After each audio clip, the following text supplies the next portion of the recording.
सबसे एक बात कहना चाहता हूं, राष्ट्र सर्वोपरि है, लेकिन पूरे देश का सिस्टम ही निकम्मा है। 1947 से आज तक पूरे देश में जितने सिस्टम है, जितने कर्मचारी है, जितने अधिकारी है, इनके मुंह में दाढ़ में खून लग चुका है।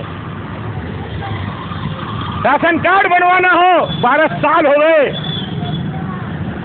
आधार कार्ड अपडेट करवाना हो,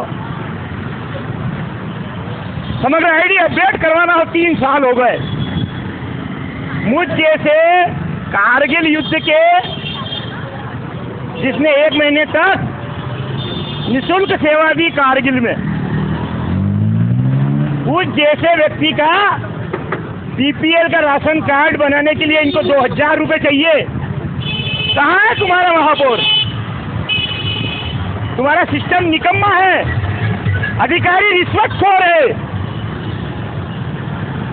और 50-50 सालों से एक ही पद पे रहते इनको रिश्वत लेने की आदत पड़ गई है।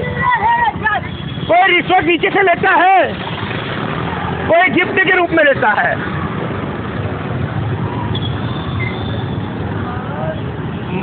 महापौर पे उंगली उठाने वाले भी, क्या आपने आज से 3000 वर्ष पहले का इंदौर का सिस्टम पता किया? जो काली बावड़ी पूरे जिले को नहीं, पूरे जिले को पानी पिलाती थी, उस काली बावड़ी को आपने बंद कर दिया, और वो भी फिल्टर करके एक घरों में जब चाहिए तब पानी पिलाते। तब न तो कोई देश आजाद हुआ था, न कोई महापौर था। आपने अटल जी के सिद्धांतों को कभी नहीं समझा। नदी से नदी जोड़कर 12 देशों को जोड़ने की योजना अटल बिहारी वाजपेयी की थी, क्योंकि उनको, वो मेरे कवि गुरु थे, वो मेरे बीजेपी के राजनीतिक आदर्श बाद में थे, वो पहले मेरे कवि गुरु थे। मैं जब दिल्ली पहुंचता था शूटिंग के लिए, पढ़ाई के लिए, तो मेरे पास एक ही फोन आता था, और वो आता था दिल्ली के अशोक पथ के अटल बिहारी वाजपेयी की लैंडलाइन से। मेरे बीएसएनएल के डब्बे पे एक ही का फोन आता था। क्यों? क्योंकि दूसरे नेता क्या करते? अटल बिहारी वाजपेयी जब तक राम की नीति पर चले तो 2 सीटों के लिए सत्ता खो दी, लेकिन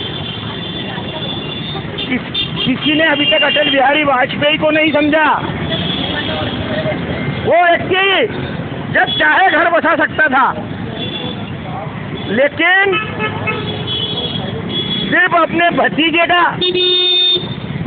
भतीजे की पढ़ाई बर्बाद नहीं हो जाए, अपने बहन के लड़के की पढ़ाई बर्बाद नहीं हो जाए, उनका घर बच जाए, इसलिए जिंदगी भर तक का उन्होंने ब्रह्मचर्य व्रत लिया।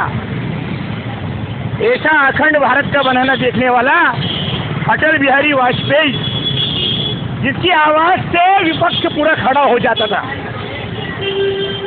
यहाँ तक कि अब्दुल कलाम आजाद तक उनके को नमस्कार करता।